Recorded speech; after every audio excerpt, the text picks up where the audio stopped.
अफसोस होता है कि जब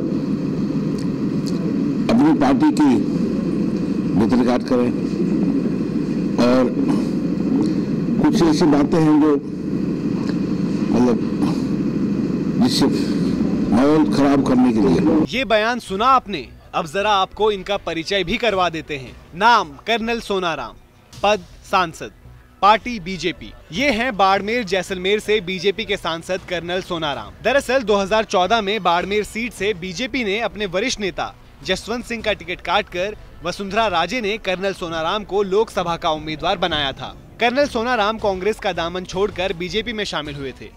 कर्नल सोनाराम ने बीजेपी के टिकट से चुनाव लड़ा और जीते भी। लेकिन ये क्या, कर्नल आज अपनी पार्टी और अपनों पर ही सवाल उठा रहे हैं।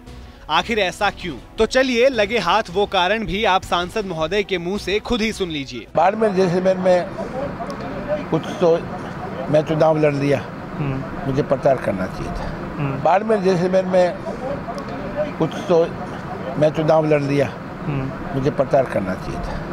2018 के विधानसभा चुनाव में कर्नल सोनाराम बाड़मेर सीट से विधानसभा का चुनाव लड़ रहे थे, जिसमें कर्नल साहब को कांग्रेस प्रत्याशी मेवाराम से करारी हार का सामना करना पड़ा। कर्नल साहब ने खुद ही मान लिया कि उन्हें चुनाव लड़ने के बजाय प्रचार पर ध्यान देना चाहिए, जिसके लिए कर्नल साहब ने अपनी सफाई भी दे ही दी। जिस तरह कर्नल साहब ने पत्रकारों को बताया कि हमेशा आप शहर से हमें आगे रखते हो, मगर यहाँ हमें 21,000 वोट से पीछे कर दिया। कर्नल सोनाराम यही नहीं रुके। इसके बाद कर्नल ने अपने प्रतिद्वंदी रहे कांग्रेस विधायक मेवाराम के आरोपों पर भी अपनी सफाई पेश कर दी। झूठी बातें कर दी, मेरे में हमला, मैं क्यों हमला क्यों करूं?